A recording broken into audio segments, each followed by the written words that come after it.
So your birthday, you've all written it down, your life, and your death day are three very important days. The beginning day and the ending day, but the day we summarize right in the middle into the day. Now, the question is, the three inner wealth question, where did you come from, why are you here, and where are you going? I have beliefs about where we came from, why we're here, and where we're going. I believe this is a short life. It's a day. It's fast. In an eternity, it's just fast. And we're here to learn and grow as much as we can, to give as much as we can, to be the best person we possibly can be. All that stuff we know at the intellectual level. It all boils down to one single day. And what does that enlightened day look like? Now, we did that a little bit this morning. What I'd like you to reframe it here. Once you see the big picture, and you look at where you came from, where you're going, what you're doing here in such a short period of time, if you could boil all that down to one day, what would you have to do to make that the day the most enlightened day of your life? Because every day, today, is that day. Every day has to be lived that way. It comes down to the next facet we can talk about, which is first. First is a word that means something to me.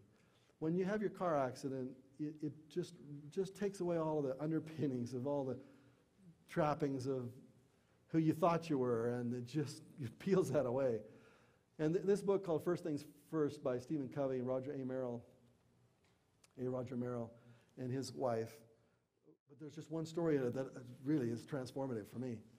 And it's a story you've all heard before, but it's a story we'll talk about tonight. A professor is trying to teach the lesson of the rocks, and he brings out a jar of an empty jar and says, puts these rocks in the jar and says, is the jar full with these big rocks he's got in it? And the kids say, yeah, the rocks are in it, it's full. And he takes out this little bottle of pebbles and puts the pebbles in it, fills it up with pebbles to the very top and says, is the jar full? And they said, knowing that he's probably got something up his sleeve, no, there's probably something else you could put in there, yes. He now takes sand and pours the sand in. The sand goes through all the little crevices and fills up all the way to the top. Is the jar full? No, he says, you're right. He takes out a jar of water, pours the jar of water into the sand, and now goes into all little crevices where the rocks and the sand could go, and fills it up, and now is the jar full. Now, what's the lesson of that, he asked the audience. And the students gave him all kinds of reasons.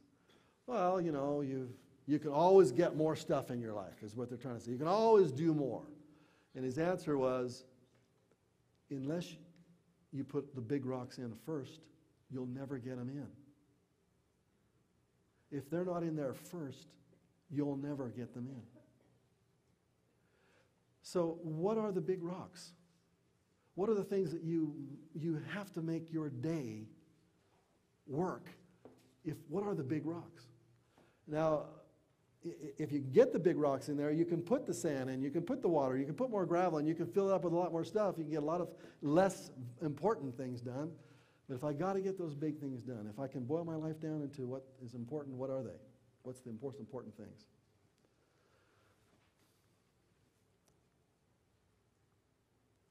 My clicker is unclicking. It's not clicking fast enough. I think my battery's gone. So I would have the staff, can you just advance it for me? Let's put in the box. Next slide, please.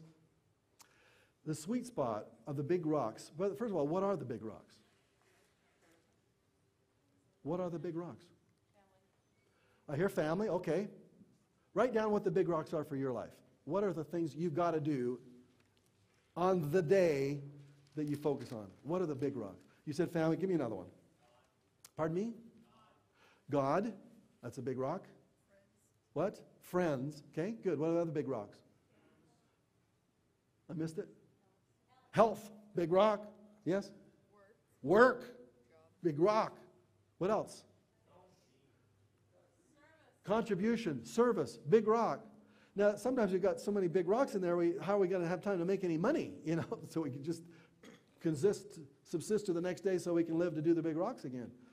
Well, there's a sweet spot that we're going to talk about.